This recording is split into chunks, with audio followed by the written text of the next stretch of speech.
Hello, good morning, everybody. This is Jens from East of Finance Campus. Today I'm going to start reading. मैं reading start करने जा रहा हूँ और कुछ आपको टिप्स और ट्रिक्स भी लर्न करनी है, मैं आपको बताऊंगा। लेकिन रीडिंग में क्या होता है कि आपके पास 20 मिनट्स दिए होते हैं और 13 क्वेश्चन होते हैं। सबसे पहले आप क्या करोगे कि उन क्वेश्चंस जो 13 क्वेश्चन होते हैं पहले अपने माइंड मेकअप कर लीजिए। स्टार्टिंग है, आपकी इनिशियल स्टेज है, तो आप ये सोचिए कि आपका 7 से लेके 10 तक आपके आंसर करेक्ट आने चाहिए। आपको ये नहीं है कि 13 में से 13 ही लेके आना है। एक बार आपकी इनिशियल स्टेज है, बाद में आपका टारगेट अलग अलग सेट हो जाएगा। पहले आप 7 से लेके 10 के बीच का टारगेट सेट कर लीजिए कि मुझे इतने ही सही करने हैं। अब एक बच्चों को ये प्रॉब्लम रहती है कि सर पहला क्वेश्चन बहुत हार्ड रहा, तो आप ये सोचिए कि जो क्वेश्चन आते हैं ना वहां पे वो 50-50 मार्जिन में आते हैं। 50-50 का मतलब हुआ कि एक क्वेश्चन में अगर आपका माइंड 60% लग रहा है तो इट मींस नेक्स्ट क्वेश्चन में आपका माइंड सिर्फ 40% लगेगा। मान लो नेक्स्ट क्वेश्चन में भी आपका अगर माइंड 70% लग गया, पहले में 60 लगा, अगले में आपका 70 लग गया, तो ये पूरा रेशियो बाद में निकल गया। अगर उसमें 4 क्वेश्चन दिए हुए हैं तो बाद वाले क्वेश्चन में आपका 30% माइंड लगेगा और उससे बाद वाले क्वेश्चन में आपका 40% माइंड लगेगा। इस तरह से 50-50 रेशियो में आते हैं। कई बार बच्चों को क्या होता है कि आप फर्स्ट टाइम रीडिंग का पहला क्वेश्चन पढ़े तो आपका क्वेश्चन बहुत हार्ड है, सेकंड सर उससे भी हार्ड था, आप आगे अपना जो आपका कॉन्फिडेंस होता है वो लूज हो जाता है। प्लीज कॉन्फिडेंस लूज मत करना। आपको आगे आने वाले क्वेश्चन जो होंगे वो बिल्कुल इजी होंगे, या आने वाला जो क्वेश्चन का आई थिंक जैसे अभी ट्रू फॉल्स है, एक सेक्शन में ट्रू फॉल्स दिए हुए हैं पहली स्टेज में, उसके नेक्स्ट वाले में फिलिंग द ब्लैंक्स आ रहे हैं या वहां पे हेडिंग्स आ रही है, तो आपको अगर ट्रू फॉल्स हार्ड दिए हुए हैं पहले तो ट्रू फॉल्स के अंदर ही रेशियो रहेगा, अगर वो भी हार्ड आते हैं तो नेक्स्ट आपको आने वाले क्वेश्चन जितने भी होंगे वो आपको इजीली मिल जाएंगे। तो अभी हम स्टार्ट करने जा रहे हैं और बाकी जो रीडिंग के अंदर का है वो मैं बताता हूँ क्या करना है।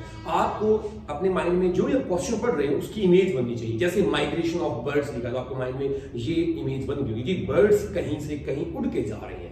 माइग्रेशन होता है कहीं जाना, चल के जा रहे हैं, उड़ के जा रहे हैं, मतलब एक जगह से दूसरी जगह पे जा रहे हैं। माइग्रेशन इट मींस कि जाना, माइग्रेशन नाउन, सो माइग्रेट मींस जाना, माइग्रेशन इज उनका प्रस्थान ओनली। तो आप यहाँ पे मैं नाउन और वर्ब पर नहीं पढ़ाऊंगा, कुछ भी जब ग्रामर क्लास होगी वहां पढ़ाऊंगा। यहाँ पे आपको अंडरस्टैंडिंग करना है कि रीडिंग किस तरह से करना है। अब देखो यहाँ पे लिखा है bird migration, it means bird का एक स्थान से दूसरे स्थान तक जाना। जैसे हमें यहाँ पे लगा पता कि ए है, बी है, इट मींस हमारे माइंड में उसी वक्त ये आ गया कि इसके अंदर हमें क्या करना पड़ेगा, इसके अंदर में भी हमें हेडिंग्स फाइंड आउट करनी पड़ेगी या फिर किसी पैराग्राफ से कोई इंफॉर्मेशन हमें ऐड करनी पड़ेगी। हेडिंग का मतलब ये होता है कि जो इसका पूरे का पूरे जो अभी नए बच्चे हैं जो बिल्कुल फ्रेश हैं उनको बता दूं, हेडिंग का मतलब ये होता है कि ये पूरा जो इसकी पैसेज है जो पैराग्राफ है, ए पैराग्राफ, इसके अंदर इसको पढ़ने के बाद इसका समराइज, इसका निचोड़, इसका स्क्वीजिंग क्या बनता है, मतलब इसका पूरे को पढ़ने के बाद हमारे माइंड में कौन सा विचार आता है, वो विचार आपको दिखना नहीं यहाँ से, वहां पे बहुत सारे हेडिंग्स दी हुई हैं, उनमें से एक हेडिंग इससे मैच करना है। तो मैं आपको हेडिंग्स दिखा लेता हूँ, कहां पे है हेडिंग्स, go down, yes, ये है हेडिंग्स। तो आप ये देख लीजिए 1 to 10 हेडिंग है, यस, और ए से लेके जी तक आपको होना है, A B C D E F G, इसमें से कोई भी पैराग्राफ स्किप नहीं है। आपको ये भी पढ़ना है, कई बार ऐसा होता है कि कोई पैराग्राफ स्किप होता है, मान लो बीच में से सी स्किप है, आप वहां से सी पढ़ के उसका साथ में बाद में आपको पता चले नहीं सी तो था ही नहीं, ये डी का आंसर था, ये डी का था, कैसे नहीं। आप पहले यहाँ पे देख लीजिए A B C D E F G, आपको पता है सारे के सारे ही आपको करने पड़ेंगे। अब इनकी जो हेडिंग है वो कहाँ पे लिखी हुई है, इनकी हेडिंग ऊपर लिखी हुई है, जितनी भी A B C D G, A B C D F G, G तक है तो जी की अलग, हर पैराग्राफ की अलग अलग हेडिंग होगी।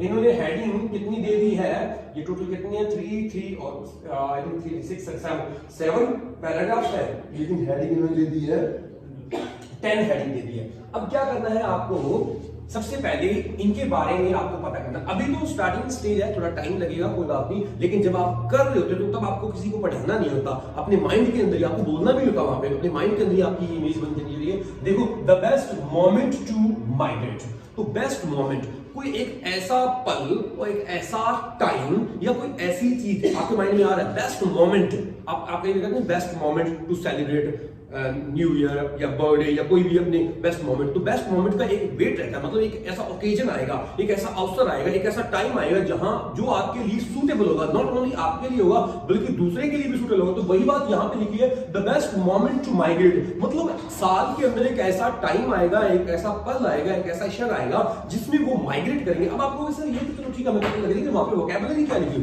तो वोकैबुलरी वहां पे आपको क्या मिल सकती है, वोकैबुलरी माइग्रेट, माइग्रेट के लिए आपको मिल सकती है गो, change their place, convert their place, like shift from one place to other place, migration, तो इमिग्रेशन से बहुत सारे ऐसे वर्डिंग आपको मिलेगी कि कहीं एक स्थान से दूसरे स्थान तक कुछ जा रहे हैं। यहाँ पे किसके बारे में बात हो रही है? यहाँ पे बर्ड्स के बारे में बात हो रही है। तो बर्ड्स जा रहे हैं एक स्थान से दूसरे स्थान तक, लेकिन वहां पे कोई ऐसा पर्टिकुलर उनका टाइम दिया होगा, उनका सीजन दिया होगा, कोई वहां पे कोल्ड वेदर बोल देंगे, हॉट वेदर बोल देंगे, टेम्परेचर पे बात की हो सकती है, मतलब बेस्ट मोमेंट, या कोई ऐसा उनके लिए कई बार ऐसा होता है कि जैसे बर्ड्स होते हैं, मीन्स उनके एग से जैसे अंडे निकलते हैं तब वो माइग्रेट नहीं करते, कि थोड़ा बड़े हो जाते हैं तब माइग्रेट करते हैं। तो ऐसा कुछ वहां पे अपने को दिमाग में पहले लेके चलना पड़ेगा यहाँ से कि अपने क्या पढ़ेंगे। और ये मिलेगा कहाँ पे आपको? किसी भी पैराग्राफ के अंदर, या तो आपको फर्स्ट सेंटेंस के अंदर मिलेगा, फर्स्ट लाइन में नहीं। बच्चे मोस्टली मिसअंडरस्टैंडिंग ये कर लेते हैं कि वो कहते हैं पहली लाइन में मिलेगा।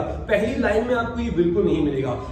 आपको पूरी नहीं मिलेगा, ऐसी बात नहीं मिलेगा, बट आपको पूरा एक पहला सेंटेंस पढ़ना पड़ेगा। आपको पहला सेंटेंस पढ़ने के बाद आपको पता है वो टॉपिक सेंटेंस होता है। जब आप राइटिंग लिखते हो तो भी आपको पता है वो टॉपिक सेंटेंस होता है। उसके बाद आने वाले जितने भी सेंटेंस आएंगे, एक सेंटेंस, दो सेंटेंस, वो उसको क्या करते हैं? एक्सप्लेन करते हैं। लेकिन बाद में लास्ट में फिर जाके ये एक एंडिंग सेंटेंस होता है जो किसी भी पैराग्राफ को बंद करता है। एंडिंग सेंटेंस, एक तो स्टार्टिंग सेंटेंस होता है जो टॉपिक सेंटेंस होता है। अब आप कहोगे सर ये सेंटेंस कैसे? मतलब आपको पता है कि पैराग्राफ के अंदर सेंटेंस होती है, you know what is paragraph के अंदर सेंटेंस की होती है 3, 4, 5। उसमें पहला सेंटेंस होगा जो उसके बारे में थोड़ी जानकारी देगा, आगे वाले सेंटेंस को एक्सप्लेन करेंगे, फिर लास्ट में एक एंडिंग सेंटेंस होगा। तो इट मींस आपको हेडिंग की जो इंफॉर्मेशन है या match the words with the paragraph की जो इंफॉर्मेशन है वो आपको मे बी फर्स्ट से मिल सकती है, फर्स्ट सेंटेंस से, और लास्ट सेंटेंस से मिल सकती है।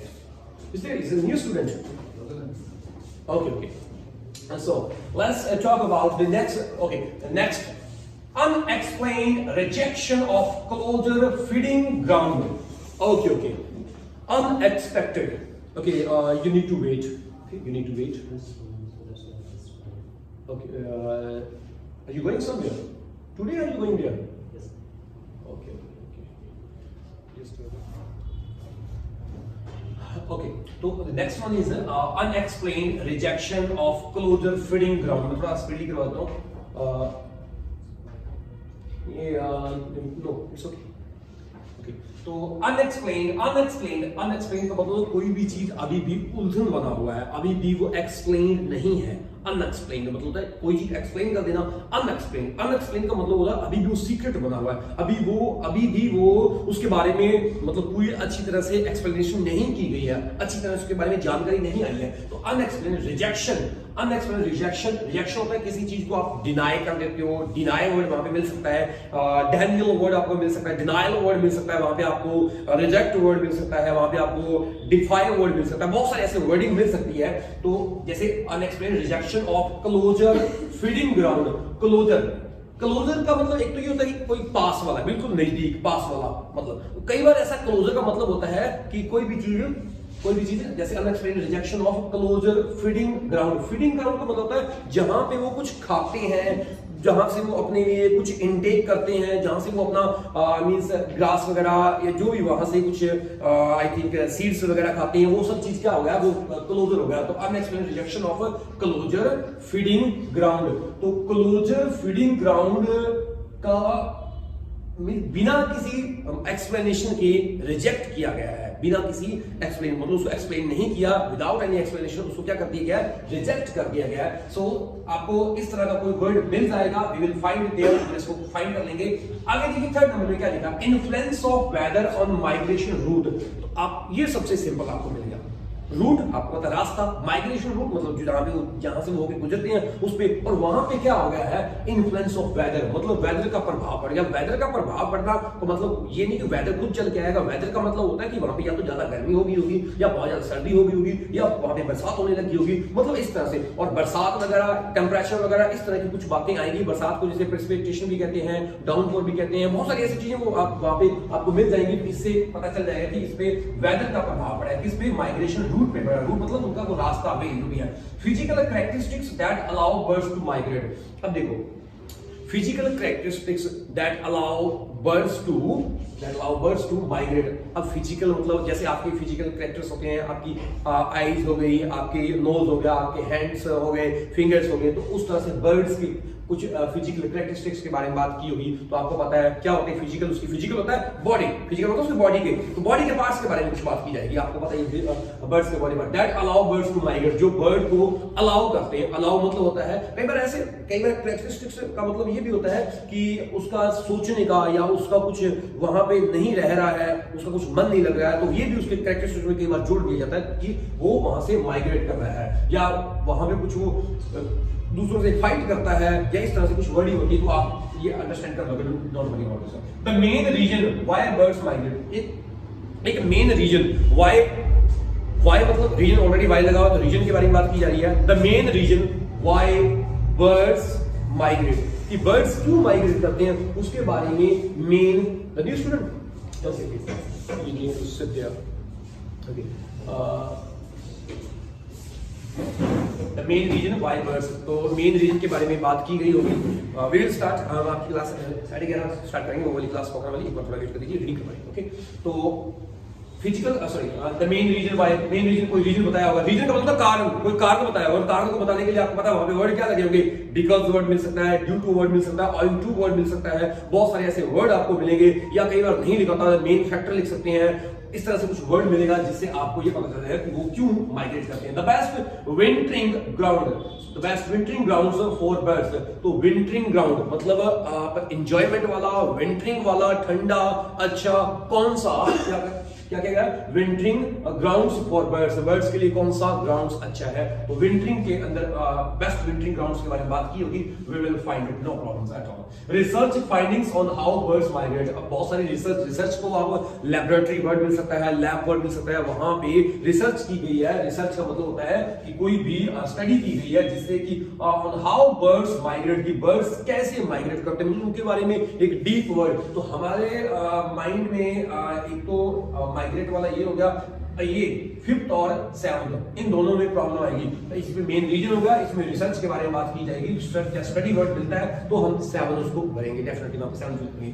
Next one, successful migration despite trouble of the wind. अब देखो डिस्पाइट होता है कि ये बावजूद, यहाँ पे डिस्पाइट वर्ड, वहां पे आपको ऑल्दो वर्ड मिल सकता है, वहां पे आपको येट वर्ड मिल सकता है, वहां पे आपको नेवरदलेस वर्ड मिल सकता है, डिस्पाइट डायरेक्ट वर्ड मिल सकता है, ओके, इंस्टेड ऑफ वर्ड मिल सकता है, जो भी बहुत सारे वर्ड। ट्रबल ऑफ विंड मतलब जो विंड थी, विंड क्या होती है, हवा, एयर, वेव ऑफ एयर, तो हवा के बहुत ज्यादा प्रॉब्लम क्रिएट करने के बाद भी वो अपने माइग्रेशन में क्या हो जाते हैं, सक्सेस हो जाते हैं। सक्सेस मतलब वो जो भी उनका टारगेट होता है, जो भी उनका मींस गोल सेट होता है, उसको अचीव कर देते हैं। कंट्रास्ट बिटवीन, कंट्रास्ट होता है किसी के बीच में अंतर, डिस्टिंग्विश भी बोल सकते हो, डिस्टिंक्शन भी बोल सकते हो, और डिफरेंशिएट भी बोल सकते हो, डिफरेंस भी बोल सकते हो, डिफर भी बोल सकते हो, मतलब किसी के बीच में थोड़ा कंट्रास्ट पैदा होता है। कंट्रास्ट वाले वर्ड्स वैसे आपको पता है, व्हाइल वर्ड होता है, हाउएवर वर्ड होता है, और वेयर एज वर्ड होता है, ये कुछ कंट्रास्ट को शो करने वाले वर्ड्स हैं। ऑन द कंट्रारी हो सकता है, टू कंट्रास्ट विद हो सकता है। Long distance migration and short distance migration, मतलब लॉन्ग डिस्टेंस माइग्रेशन और शॉर्ट डिस्टेंस माइग्रेशन के बीच में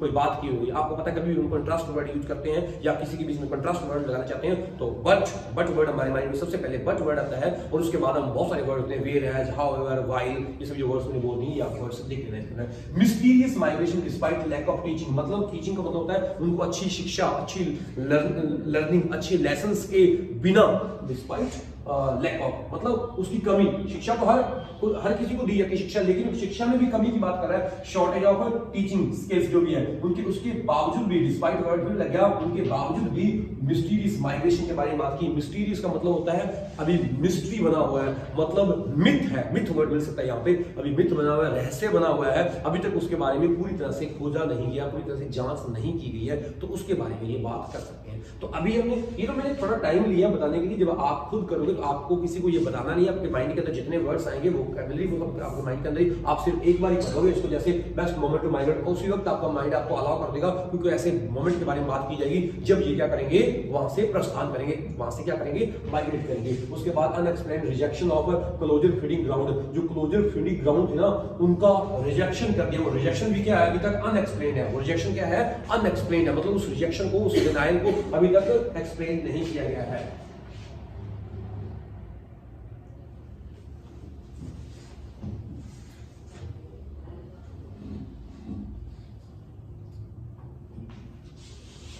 ओके, तो यहां पे Birds have many unique design features that enable them to perform such amazing feats of endurance.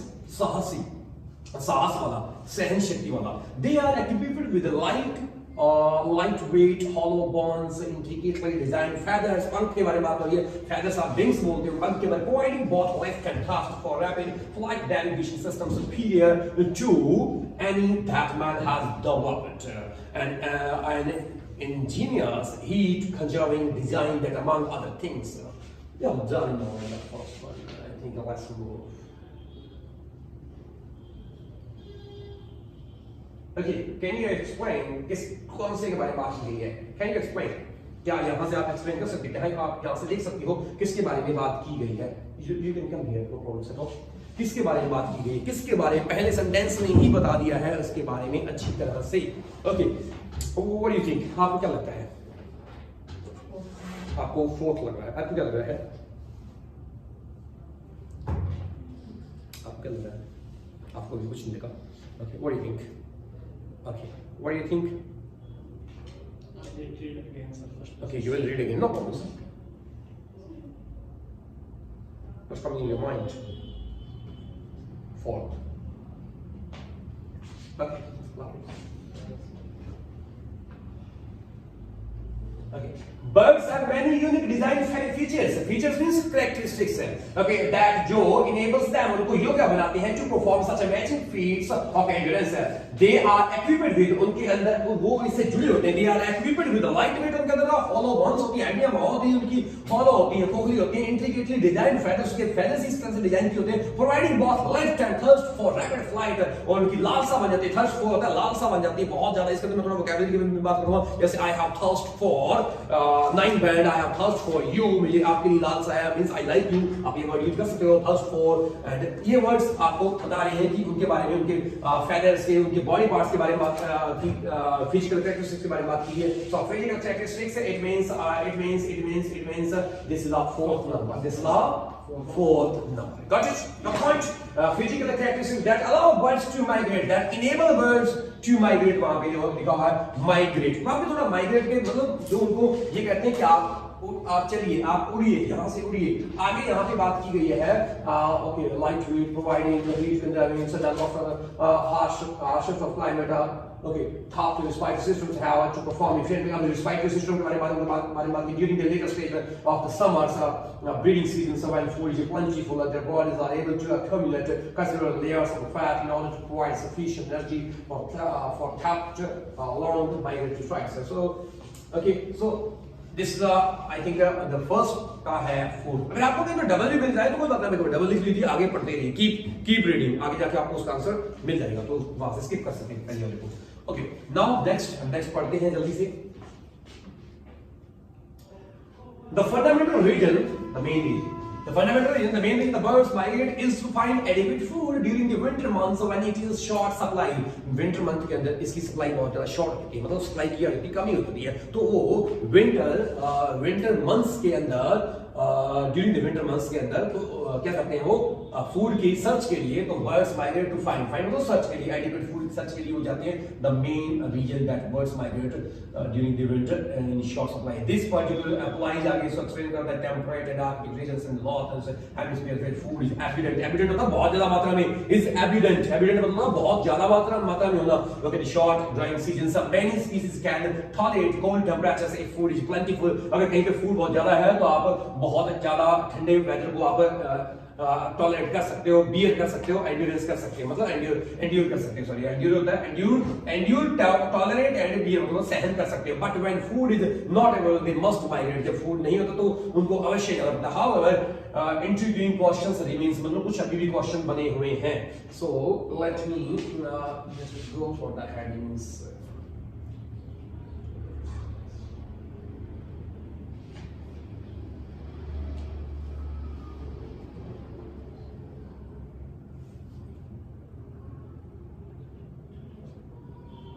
Best movement to migrate. The main reason why birds migrate. Best wintering grounds for birds. Research findings on how birds migrate. successful migration despite travel of wind, contrast between long distance में। अब अगर आपको समझ में नहीं पड़ा है तो आप इसका एलिमिनेशन टेक्निक यूज कीजिए। एलिमिनेशन का मतलब होता है इसमें से आप काटना स्टार्ट कर दीजिए। तो देखते हैं the best moment to migrate, इसके बारे में बात हुई है क्या?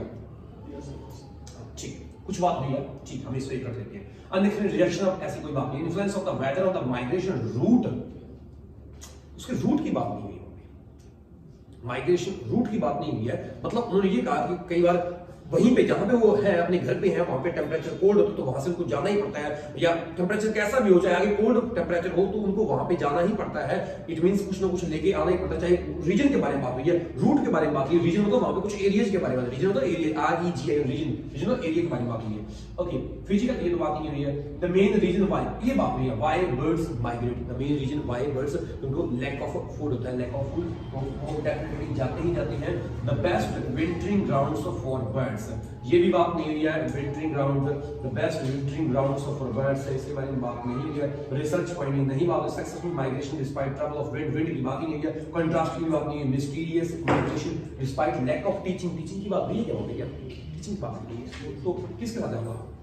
The main reason why birds migrate.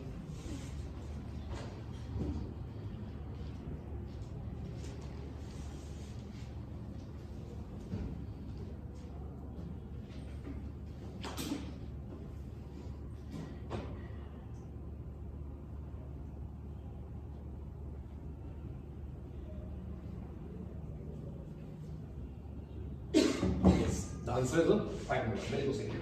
Okay, सो और किसी के बारे में आप कहीं भी अगर डाउट लग रहा है तो आप पूछ सकते हो उसके बारे में। जैसे आपका बेस्ट मोमेंट टू माइग्रेट, तो मोमेंट में हमने इस मोमेंट को क्यों रिजेक्ट किया? Why we rejected the moment? Find out regions the bird migrate to find adequate food during the winter months is short supply, in short supply, तो food short supply, तो वो अभी कोई मोमेंट की बात नहीं है। Sure, और आगे इसको एक्सप्लेन किया, दिस इज पर्टिकुलर अप्लाइज, आगे दिस लग के कोई भी चीज पहली होती है उसको अगर एक्सप्लेन करना हो तो दिस सच वगैरह वो राइटिंग टास्क में आपको बताया जाएगा कि किस तरह से एक्सप्लेनेशन ये है उसका। Let's move to the C. Okay, one puzzling fact, puzzling आपका ना सर, ये तो पजल बन चुका, मतलब अभी तक इसको एक्सप्लेन नहीं किया गया, अभी तक दिमाग में ये घूम रहा है हमारे। पजलिंग क्यों पजल कर रहे हो? पजल होता है कि हमें क्लियर नहीं कर रहे हो बट फिर भी हमारे दिमाग में उसका एक थोड़ा सा क्या कहते हैं साइन छोड़ रही हो, पजलिंग। तो आपको माइंड में एक वर्ड आ गया होगा जल्दी से, पजलिंग, हमने अभी पढ़ा था। The one puzzling fact is that many birds journey much further than would be necessary just to find food and good weather. Nobody knows, कोई भी नहीं अभी तक इसको जानता। For instance why Brits swallow means कोई चीज निकल जाना, which could why birds swallow which could presumably survive equally subcontinent in equatorial Africa instead of flying several thousands of miles further to, वैसे किसी पक्षी का नाम भी हो सकता है यहाँ पे। why birds swallow, इस बात को निगलते हैं, इस बात को swallow का निगल रहा है। Have to prefer winter home and so another mystery means ये भी mystery है, another mystery वो भी mystery, ये भी mystery, तो दोनों ही mystery। Okay, so let's move. मुझे तो अभी तक जहां पे समझ आया है फीडिंग ग्राउंड के बारे में बात नहीं की है। मुझे तो एक बार तो 10th ही लग रहा है। क्या लग रहा है? 10th लग रहा है, लेकिन मुझे ये भी लग रहा है, मुझे ये भी लग रहा है, 10th भी लग रहा है, मिस्ट्री आया वर्ड वहां पे, लेकिन ये भी रिएक्शन ऑफ फूड। तो हम दोबारा थोड़ा सा पढ़ेंगे, तो दोबारा पढ़ेंगे, मुझे तो मिस्ट्री लगा था पहले, दोबारा चेक करें थोड़ा। One puzzling fact that many birds journey much further आगे than would be necessary just to find food and good weather. Nobody knows for instance why British swallow, British में ये क्यों swallow होता है, कोई घूंट निकलने या कुछ निकलना। Okay, which could presumably होता है संभवतः survive equally well if they spent the winter in equatorial Africa instead of flying, वो अफ्रीका में ही spend करें इसकी बजाय fly several thousands of miles further to have preferred winter home in the South Africa Cape Province. Another mystery involved the huge migration performed by Arctic terns and mudflat feeding shorebirds that breed close to polar region. In general, the further north migrant species breeds, the further south it spends the winter for Arctic terns, and this necessitate an annual round trip of the 25 25,000 miles yet in route, estimate to then final destination of both latitude areas. कुछ areas के बारे में बात कर रहा है. While we many not fully understood, अभी तक हम उसको understood नहीं कर रहे हैं. Birds reason for going to the particular place, किसी place के पास जाने का, we can mouse at then feeds. तब वो फीड्स में मतलब वो कुछ खाते हैं, कुछ मतलब अपनी वो पार्टी वगैरह करते हैं, तो अभी तक अंडरस्टैंड नहीं कर पाए हैं. तो क्या what do you think about this?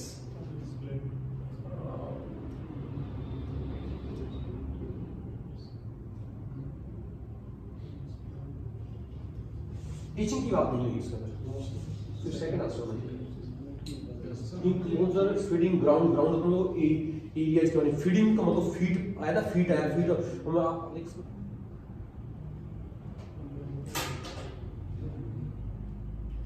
then feeds breed cause all the regions. ठीक है, ये एरिया के बारे में स्पेसिफिक ब्रीड्स कहाँ पे दिया है? ये फीड्स है हमारी. ये मैंने फीड्स कहीं पे ये पढ़ा हुआ है कि फीड्स में होता है कि पार्टी लेना. ट्रीट मींस होता है पार्टी लेना, फीड्स में भी कहीं नहीं पार्टी पड़ा हुआ. चलो ठीक है, यहाँ पे कह रहे हैं कोई ऐसा कारनामा, साहसी कारनामा करना. वी कैन मार्वल एट, हम उस पे ज्यादा मार्वल्स का मतलब होता है अचंभे में डल जाना, सरप्राइज हो जाना. एट देन फीड्स मतलब एट देन फीड्स देन यहाँ पे देन किस लिया है? Why is then here?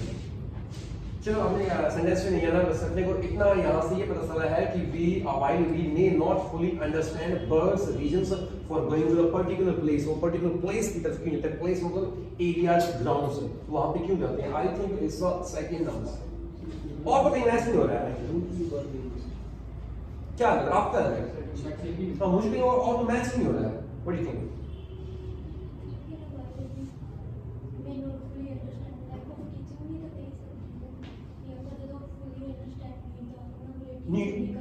नहीं, इसमें कोई इसमें टीचिंग की कमी नहीं बता सकते इसको. इसमें ये कहा गया है टीचिंग तो उनको दी जानी चाहिए, बर्ड्स को. बर्ड्स की टीचिंग के बारे में बात होगी.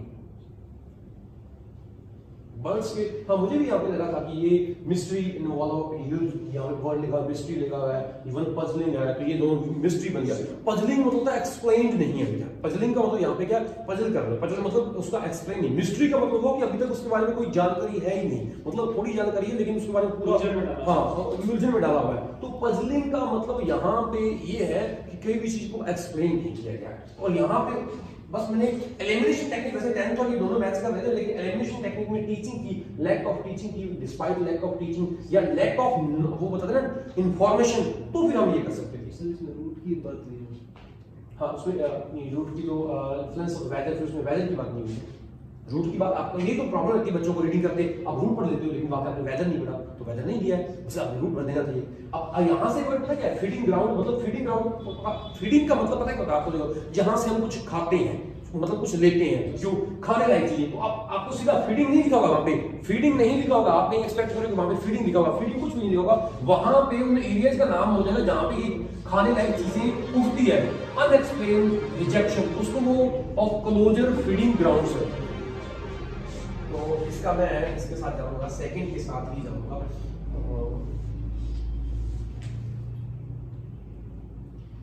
इसको एक बार से पढ़ लीजिए. One puzzling fact is that when हमारे में वासी क्या है कि अनएक्सप्लेन्ड रिजेक्शन मतलब जो रिजेक्ट किया गया वो अभी तक अनएक्सप्लेन्ड है. रिजेक्ट का मतलब होता है किसी चीज को रोक देना. मैं आप मेरी क्लास में एंटर कर रहे, मैंने आपको रिजेक्ट कर दिया, क्लास में मैं आपको एंट्री नहीं दूंगा, इट मींस मैंने आपको रोक दिया. लेकिन आपने कहा कि सर आप मुझे बता दीजिए कि आपने मुझे क्लास में एंट्री क्यों नहीं दी, इस रिजेक्शन के पीछे. तो ये रिजेक्शन अभी तक क्या रहेगा? अनएक्सप्लेन्ड. अनएक्सप्लेन्ड का मतलब हुआ है कि ये अभी इसको मैंने एक्सप्लेन नहीं किया हुआ है. अंडरस्टैंड? ये थोड़ा सा वो मिस्ट्री से जुड़ रहा था. पहले स्टार्टिंग में हमारे माइंड में आया था ना कि ये मिस्ट्री और ये दोनों में से होना चाहिए, लेकिन वहां पे टीचिंग की वजह से हमने मिस्ट्री नहीं भरा और सेकंड की तरफ हमारा ज्यादा प्रेफरेंस गया. अब देखो यहाँ पे और ज्यादा भी देखो फाइंड आउट करना है. अनएक्सप्लेन्ड रिजेक्शन ऑफ, आगे क्या था? Rejection of unexplained, rejection of क्या था वो? Rejection of unexplained, rejection of closer feeding ground. जो फीडिंग ग्राउंड थी ना जहां पे हमें कुछ मिलता था, खाने लायक मिलता था, उनका वो क्या हो गया? क्लोजर. क्लोजर होता है बंद हो जाना. एक तो क्लोजर बंद हो जाना है, क्लोजर बंद हो गए मतलब क्लोजर. तो अब देखिए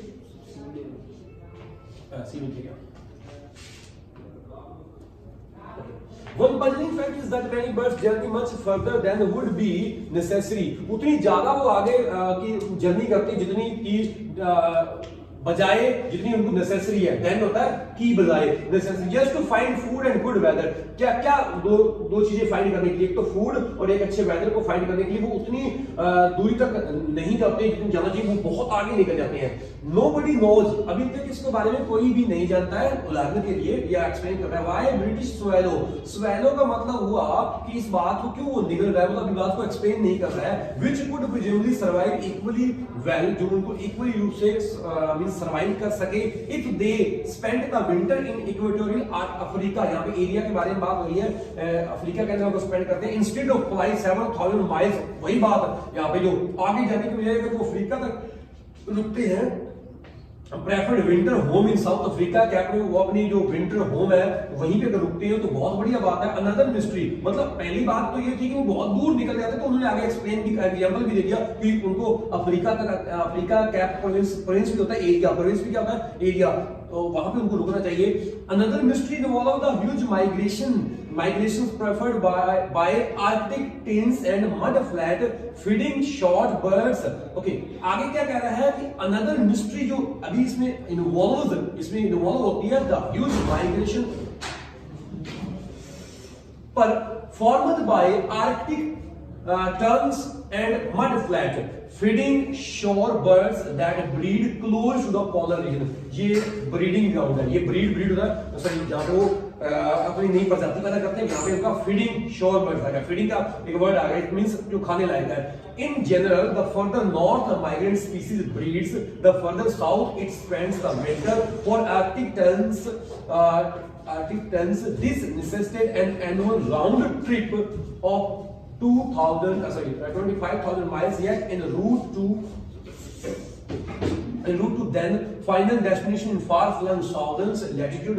All these individuals overfly other areas of the seemingly suitable habitat spanning two hemispheres. While we may not fully understand birds' reason for going to the particular place, we can marvel at their fates. मतलब हम पूरी तरह से उसको समझ नहीं पाए हैं, एक्सप्लेन नहीं हुआ कि क्यों वो मीन्स जो जहाँ पे जाते हैं खाने लायक अपनी एरिया ढूंढते हैं, हम इसको अभी तक एक्सप्लेन नहीं कर पाए हैं। तो यहाँ पे भी वही ये कहने की कोशिश कर रहा है, unexplained rejection of closer feeding ground. तो थोड़ा मैच कर रहा है, पूरा मैच नहीं कर रहा है, आई थिंक पूरा तो बिल्कुल मैच नहीं कर रहा है, लेकिन थोड़ा मैच कर रहा है और कहीं भी ये लग नहीं रहा है। That's why I will go with the second number. Okay, let's move to the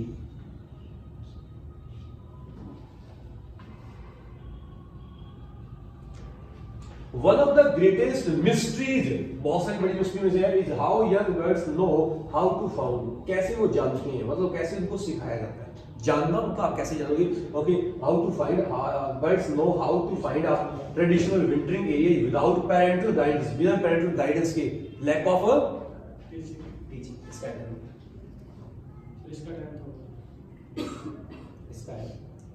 lack of a teaching. Okay, guidance नहीं, गाइडेंस पेरेंटल गाइडेंस, इसका 10 ठीक। तो अभी मैंने कहा कि आप ये मत सोचो कि आपको बहुत बड़ा हार्ड, अगर आपको एक दो हार्ड मिले तो आपको आगे सिंपल भी मिलेंगे, not worry. Next, mounting evidence has confirmed that birds use positions of the sun and stars to obtain compass direction. तो अब आपके माइंड में आ जाएगा कि ये सन और स्टार्स की हेल्प लेते हैं अपनी पोजीशंस को उसको की डायरेक्शन को ऑब्टेन करने के लिए। They seems also to be able to detect the earth magnetic field, earth का जो मैग्नेटिक फील्ड उसको भी वो डिटेक्ट करते हैं, probably due to the having minute crystals of the magnetite in the region of that birds. However, true navigation also requires navigation के बारे में बात requires an awareness of position के भी और time के बारे में भी हमें पता होना चाहिए, especially when lost, जब हम lost हो जाते हैं या कहीं पे गुम हो जाते हैं, just off the track हो जाते हैं, तो हमें position और time के बारे में awareness होनी चाहिए। Experiments have shown, experiments ने shown किया that after being taken thousands of miles over an unfamiliar land, अगर आप ऐसे एरिया में चले जाते हैं जहां जिसके बारे में आपको पता नहीं है, ये एक्सपेरिमेंट कहता है birds are still capable of returning rapidly to the nest sites, वो जहां पे वो नेस्ट साइट्स को अभी भी वो रिटर्न हो सकते हैं, मतलब उनके अंदर एक ऐसी कैपेसिटी होती है। Such phenomena powers are the product of the computing a number of sophisticated cues including the inborn map of the night sky and input the earth magnetic field. How, अब ये बता रहा है कि सन, स्टार, अर्थ के magnetic field है, उसके अंदर से मतलब जैसे पक्षी कहीं से, बर्ड कहीं से फ्लाई कर रहा है और कहीं पे वो चला गया है, अगर वो ऐसे लैंड पे चला गया है जिसके बारे में उसको जानकारी नहीं है, फिर भी वो नेस्ट पे अपने पहुंच जाएगा, किस हेल्प से पहुंच जाएगा, सन से, स्टार से, ऐसी कुछ बातें की गई है। तो ये एक एक्सपेरिमेंट कह रहा है व्हिच कैलिब्रेट्स होता है, योग्य बनाता है then compass travelling at night provides other benefits, night को अदर बेनिफिट्स होते हैं, daytime predators are avoided and the danger of the dehydration होता है पानी की कमी due to flying over long pace the warm sunlit skies is reduced furthermore at night air is generally cool less. मतलब ये सारा का सारा आई थिंक टेम्परेचर के बारे में बात कर रहा है, क्लाइमेट के बारे में बात कर रहा है, एनवायरनमेंट के बारे में बात कर रहा है। Let's move further.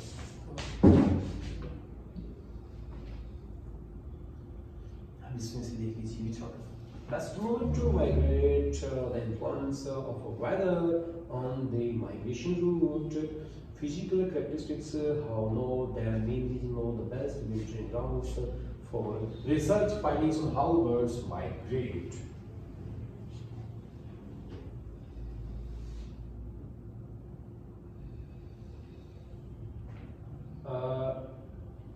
Let's use the elimination technique. जब हम confused हैं तो elimination technique यूज करो। इसके बारे में बात हुई है नहीं, ऑलरेडी हमने ये कर लिया है। इसके बारे में बात हुई है नहीं, ऑलरेडी हमने नहीं किया, सॉरी इसके बारे में बात नहीं हुई है। Successful migration despite trouble of wind, wind के बारे में ऐसी बात नहीं हुई, लेकिन उन्होंने ये बताया कूल विंड से नॉर्मल है, लेकिन उसको एक्सप्लेन नहीं किया है।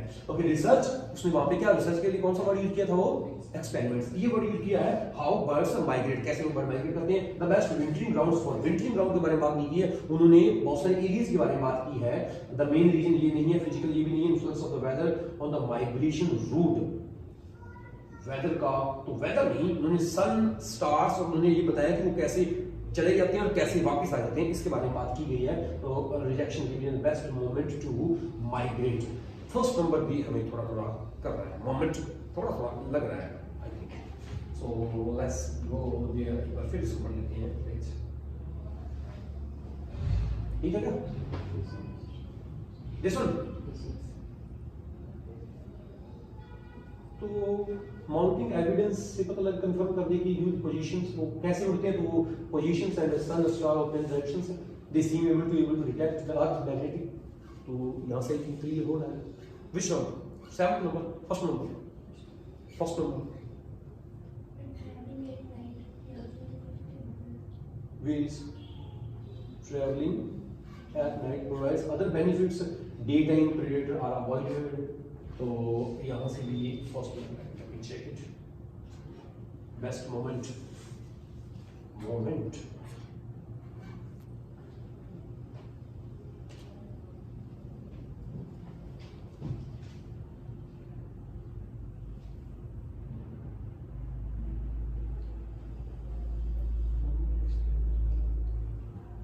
इसमें कोई सिंगल बात नहीं होगी, इसमें बहुत सारी बातें हैं, तो आपने बेस्ट मोमेंट के बारे में बात नहीं कर सकते। वो सक्सेस होते हैं कई मुसीबतों के बाद, सक्सेस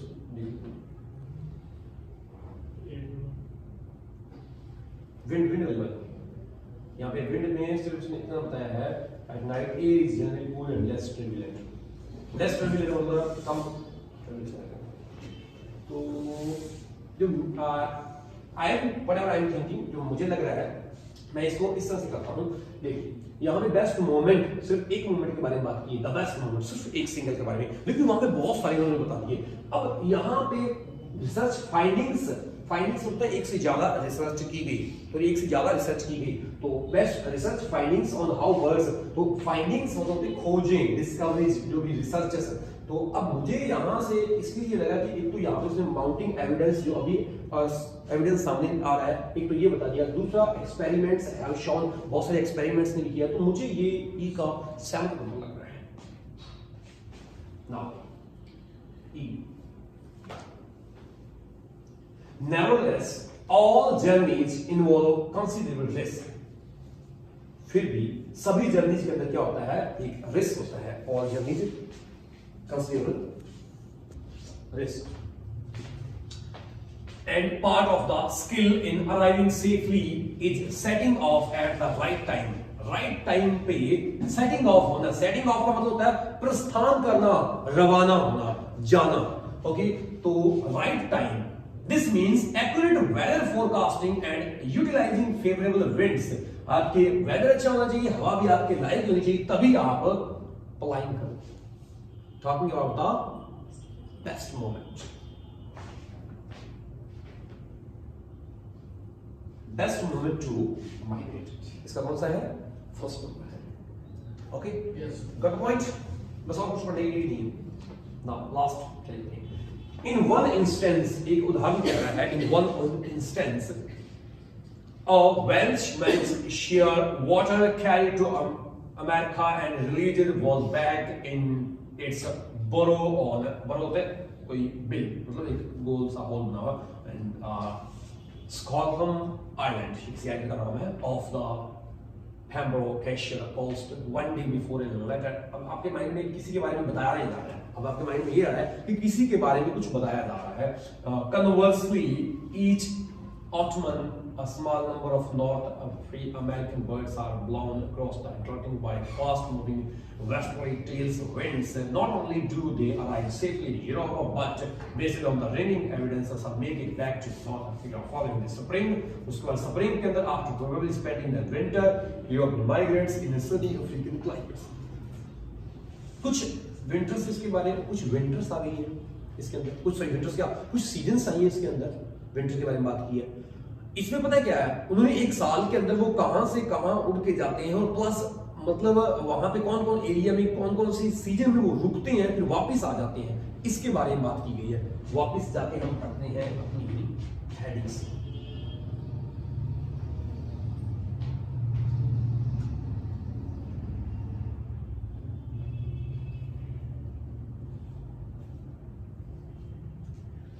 एक तो ये थर्ड नंबर और 6 नंबर.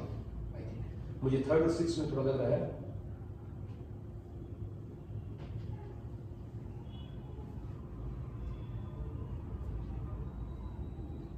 तो ये तो है ही 8 फर्स्ट. ओके, दोबारा इसको चेक करेंगे यहाँ से.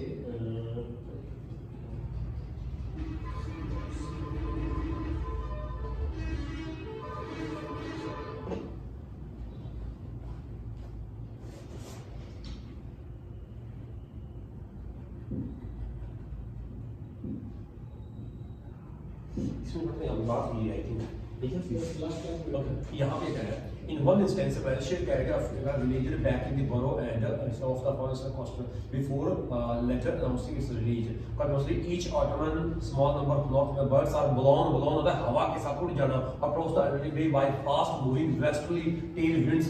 विंड के साथ वो वहाँ पे चले जाते हैं. Not only do they arrive safely, वहाँ पे सफलतापूर्वक पहुँच जाते हैं यूरोप के अंदर, but ringing evidence, मेरे पास एक एविडेंस भी आता है, some make it back to the, वो वापस भी चले जाते हैं अमेरिका के अंदर following the spring के बाद after probably spending the winter with the European migrants in sunny, वहाँ बिताने के बाद वो वापस भी पहुंच जाते हैं अपनी एरियाज के अंदर. तो क्या होना चाहिए इसका answer? What do you think? 8 number क्या होना चाहिए? क्या 8 number? Okay, so we have done it. Check the 8 number.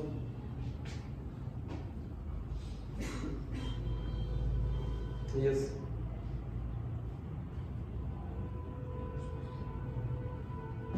so that is the 8th number. वो 8th number था. Okay, so thank you very much. Wait, देखिए इतना काफी है. We have done headings, list of headings. Next time से किसी और के साथ करेंगे. Now we are going to start new class. Okay.